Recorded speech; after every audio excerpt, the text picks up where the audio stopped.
a Ecos de la Esclavitud, un espacio donde analizaremos temas históricos, sociales y humanos con distintas perspectivas.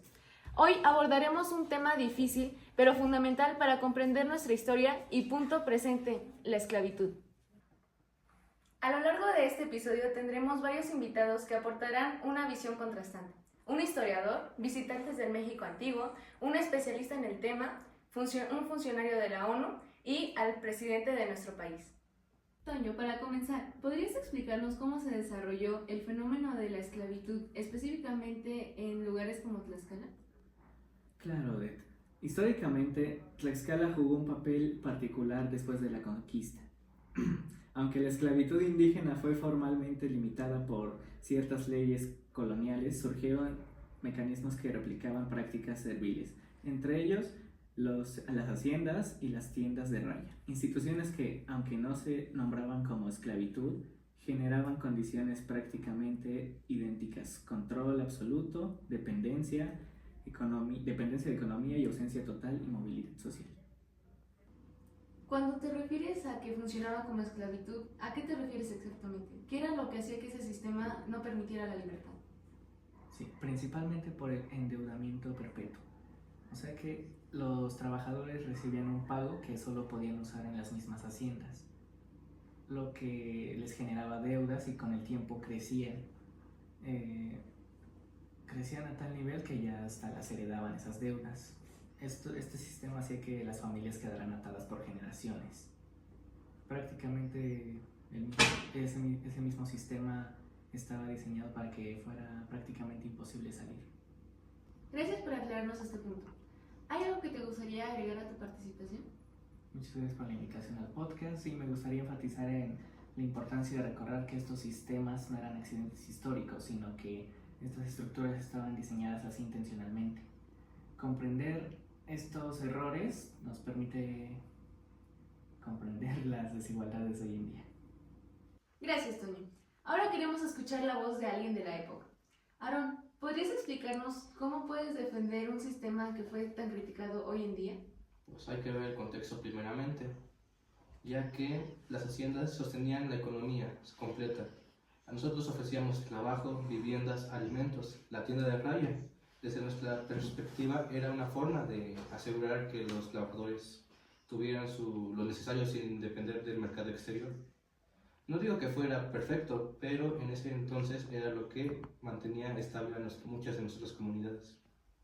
Muchos consideran que esa estabilidad costaba la libertad. ¿No era eso un trato desigual? Pues tal vez sí, pero también era recíproco. Nosotros necesitábamos trabajo constantes y ellos necesitaban su sustento para vivir. Para muchos, aunque suene duro, la hacienda representa seguridad en tiempos inciertos. Agradezco que compartas esta visión histórica con nosotros. Pero antes de que pasemos con el siguiente invitado, ¿tienes algún comentario final? Solo agregar que cada época debe entenderse con sus propias circunstancias. No justifico todo, pero tampoco podemos juzgarlo con ojos modernos sin considerar el contexto. Continuamos. Ahora, Alexis, tú viviste este sistema en carne propia. ¿Cómo responderías a lo que dijo Aarón? Con todo respeto, vivirlo era otra historia. Sí había comida y vivienda, pero todo estaba condicionado. Si te enfermabas, te descontaban. Si protestabas, te castigaban. La deuda nunca bajaba. Mi familia estuvo en generaciones ahí. Nunca conocimos la palabra libertad. ¿Había alguna forma real de salir? No, ni dinero para pagar la deuda, ni otra tierra para donde trabajar, ni permisos para irse. Era una jaula disfrazada de trabajo. Gracias por compartir tu testimonio con nosotros. ¿Te gustaría terminar dando una reflexión antes de terminar tu participación? Sin duda, considero que nadie merece vivir con miedo, sin opciones, ni heredando cadenas que no escogieron. Ojalá que entender nuestra historia evite que algo así vuelva a repetirse. Gracias por permitirme por hablar. Sí, mi hijo. A la hacienda.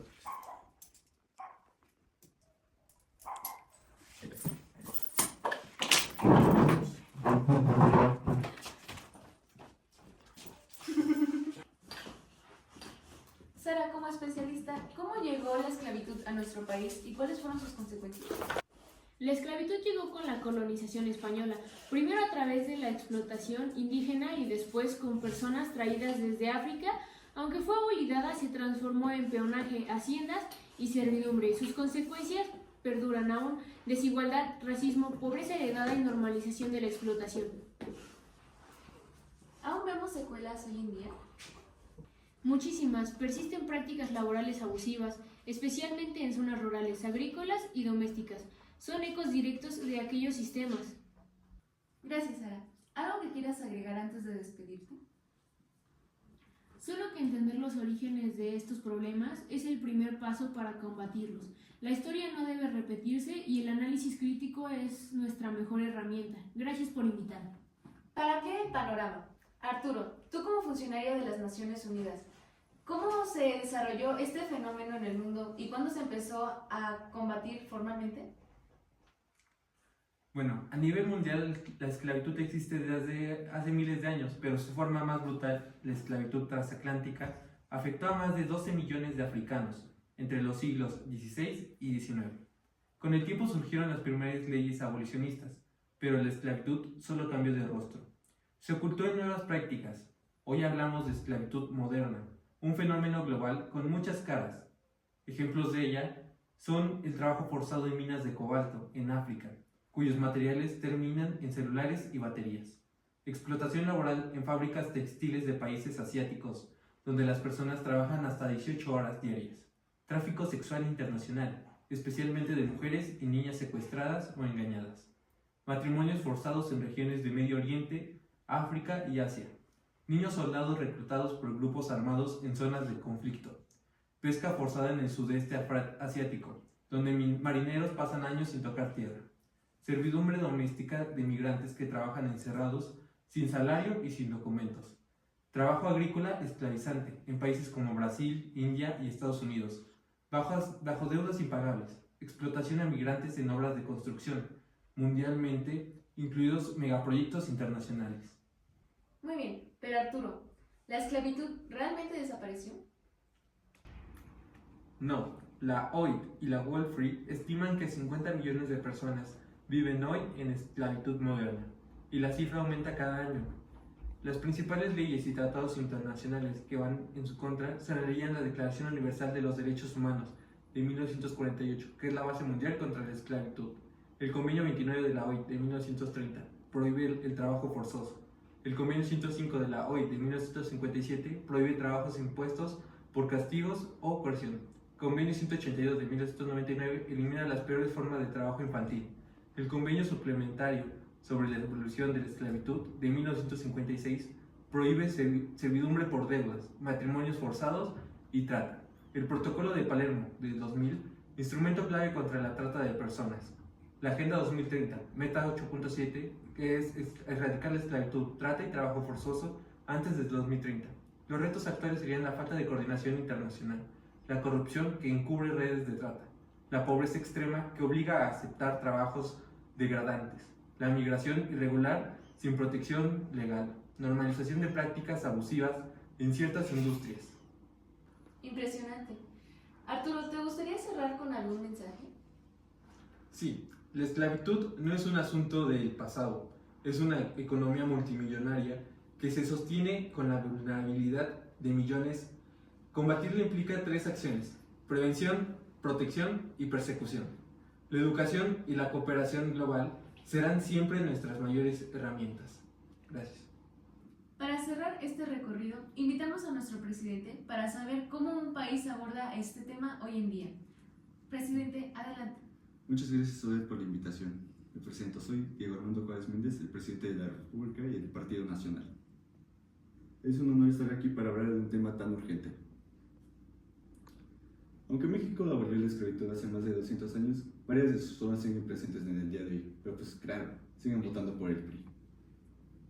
Hoy enfrentamos diversas formas de explotación que vulneran la dignidad humana, entre ellas trata de personas por explotación sexual, especialmente entre niñas, adolescentes y mujeres, trabajo forzado de migrantes explotados en rutas fronterizas y por grupos criminales, jornaleros agrícolas que trabajan jornadas de 12 a 18 horas, sin salario justo y viviendo en campamentos insalubres, trabajo infantil en ladrilleros, basureros, tianguis y campos agrícolas. Servidumbre doméstica indígena, particularmente que trabajan sin contratos ni prestaciones, explotación en talleres clandestinos, sin salario o bajo amenazas, casos de matrimonios forzados y venta de menores, especialmente en algunas regiones vulnerables. Afortunadamente contamos con un marco jurídico sólido para combatir estas problemáticas, como la Constitución Política, su artículo 1, que prohíbe la absoluta esclavitud, artículo 123, que protege los derechos laborales fundamentales, la Ley General para Prevenir y Sancionar la Trata de Personas del 2012, que es el marco legal más amplio que existe en Latinoamérica, la Ley Federal del Trabajo, que protege a trabajadores del hogar, jornaleros y menores, el Código Penal Federal, que castiga la explotación sexual, laboral y el tráfico de menores, la Ley de Inmigración, que protege a los migrantes en situaciones vulnerables. Desde mi gobierno hemos impulsado acciones contundentes, entre ellas centros de atención para víctimas de trata, cooperación con organismos internacionales como la ONU para desmantelar redes y brigadas de inspección laboral en campos agrícolas, ¿sabes? Y programas para registrar y proteger a trabajadores del hogar. También protocolos para prevenir explotación en plataformas digitales y redes sociales, campañas contra el turismo sexual y la explotación infantil. Sin embargo, aún persisten desafíos importantes, como la falta de denuncias por miedo a represalias, la corrupción en autoridades locales, la falta de protección efectiva para migrantes, la normalización del trabajo infantil en zonas rurales y la necesidad de mayor presupuesto para investigar redes de criminales. Gracias, presidente. ¿Le gustaría cerrar con algún mensaje final? Sí, la esclavitud moderna no se combate únicamente con leyes. Requiere vigilancia constante, educación y una sociedad que no tolere la explotación de ninguna forma. Cada persona sometida a condiciones de esclavitud representa una deuda ética para el Estado y para todos nosotros. Nuestro compromiso es firme. Ningún ser humano debe vivir bajo amenazas, deudas, violencia o coerción. Mientras exista una sola víctima, nuestro trabajo no estará concluido. Recuerden, al pene nadie lo para. Gracias a todos nuestros invitados por su tiempo y por compartir estas perspectivas tan distintivas y valiosas. Hoy entendimos que la esclavitud no es solo un capítulo del pasado, dejó huellas profundas y formas contemporáneas que aún debemos combatir. Comprender este fenómeno desde múltiples voces es un paso hacia un futuro más justo. Yo soy Odette y esto fue Ecos de la Esclavitud. Gracias por escucharnos y hasta el próximo episodio. Corre, pizarra y acción. Gracias.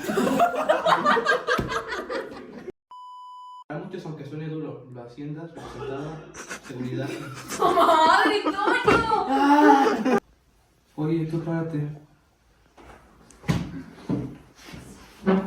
Que estamos en otra época donde tengamos derechos. Ay. ¡Puta cosa!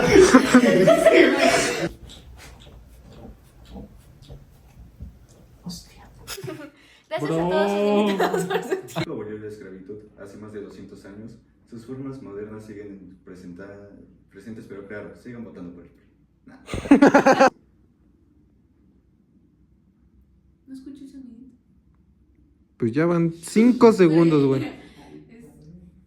No, corte. Invitación. Me presento, soy Diego Armando Juárez Méndez, el presidente de la República y del Partido Nacional. ¿Qué güey? Alexis. Que sea el esclavo el que grabe. Toño, ¿podrías explicarnos cómo se desarrolló Toño, para comenzar. Ya, Diego. Deja de jugar. Diego, me vas a llenar el alma. ¿Cómo se ha desarrollado este fenómeno en el mundo y cómo fue la forma más formal de combatirla? La dije mal, perdón. El convenio 105 de 1957 que impulsa los trabajadores Retos actuales serían la falta de coordinación internacional, la coordinación, era la corrupción. Estaban diseñadas así.